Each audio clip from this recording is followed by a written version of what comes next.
সাধারণ মানুষ কি এখানে দাঁড়িয়ে এতটুকু হলেও নিজেদের যে জায়গা সেই জায়গা থেকে একটু আন্দোলিত হবে না? শাসক দলকে যদি বলতে হয় রাস্তায় নামার আগে আমাকে জমা জল পরিষ্কার করতে হবে, নর্দমা পরিষ্কার করতে হবে, স্তূপাকৃত আবর্জনা পরিষ্কার করতে হবে, এটা যদি শাসক দলের বক্তব্য হয়ে থাকে তাহলে এর থেকেই তো প্রমাণিত ওনারা সম্পূর্ণ ওনাদের কাজে ব্যর্থ। আমরা ভীষণভাবে আশাবাদী। চাপ, পদ্মের চাপ।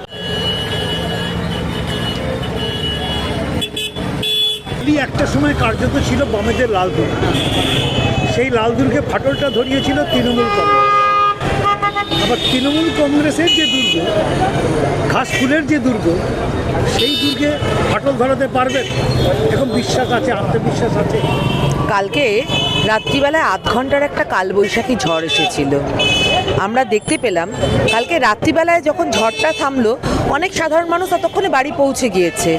রাজনীতি করার খাতিরে অত তাড়াতাড়ি বাড়ি পৌঁছানোর সৌভাগ্য আমাদের হয় না।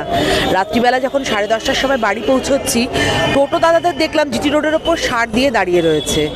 প্রত্যেকটা গলিতে ঢোকার কথা যখন বললাম যে একবার বালি থানা দিয়ে চলুন, লালবাবা কলেজ দিয়ে চলুন, তারা আটকে উঠলো। কিভাবে যাব দিদি? প্রত্যেকটা রাস্তায় হাঁটু অবধি জল। তো আমার বালির যে ফাটল ওই লাল দুর্গ থেকে ওই সবুজ দুর্গ ধরিয়েছিল, সেই সবুজ দুর্গের ফাটল এখন এইভাবে প্রকাশ পাচ্ছে।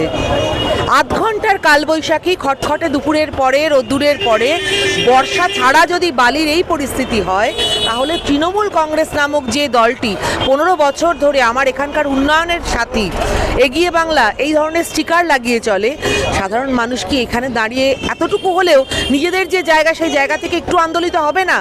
সাধারণ মানুষের কি মনে এতটুকু আসবে না যে আমার যে নাগরিক পরিষেবা পাওয়া দরকার সেই নাগরিক পরিষেবা থেকে আমি আজকে বঞ্চিত?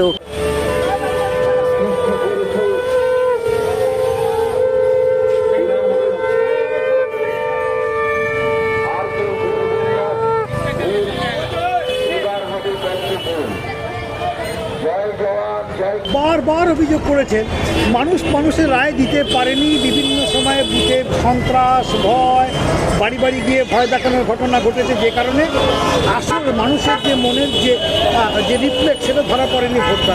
এবং হবে, একদম হবে। আমরা ভীষণভাবে আশাবাদী। কারণ দেখুন, আজকে তৃণমূল কংগ্রেস যে ব্যর্থ তার সবথেকে বড় প্রমাণ এখানকার যিনি আমাদের এমএলএ ছিলেন এবং তিনি মিউনিসিপ্যালিটিটাও দেখছিলেন, সেখানকারও প্রশাসক হিসেবে তিনি নিযুক্ত হয়েছিলেন, তাকে আমার যে জায়গা থেকে আমরা বালির উন্নতি চাইছি সেই বালির উন্নতি চাওয়া সাধারণ মানুষের সুরে, একই সুরে কথা বলে মাননীয় তাকে বালি থেকে শিবপুরে ট্রান্সফার করে দিলেন। তার মানে উনি কাজ করেননি।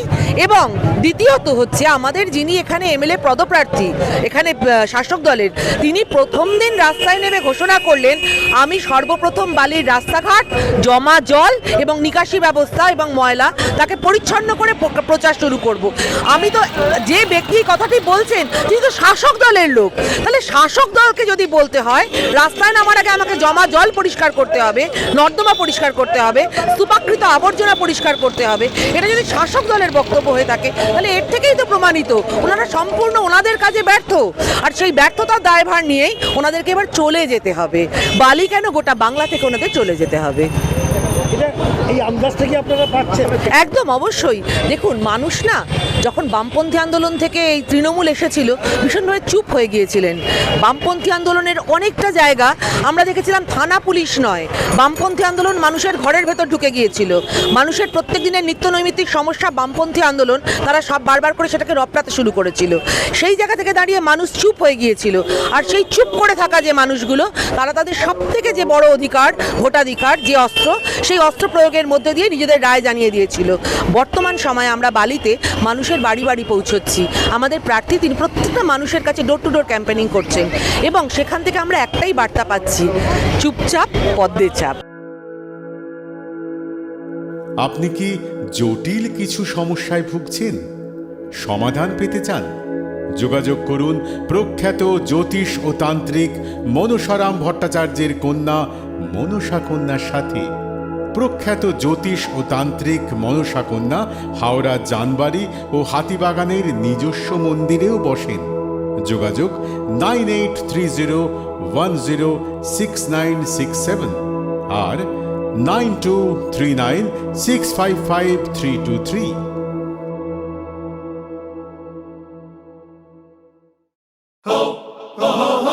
পুজো মানে জমকালো লাইন,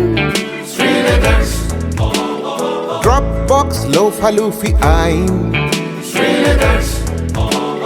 পেপারের ক্যাটালগে আঁকা বাঙালির ইমোশনে মাখা।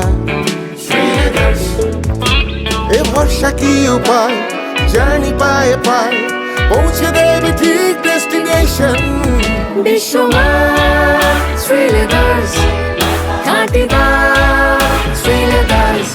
শ্রী লেদার্স, হাওড়া ময়দান।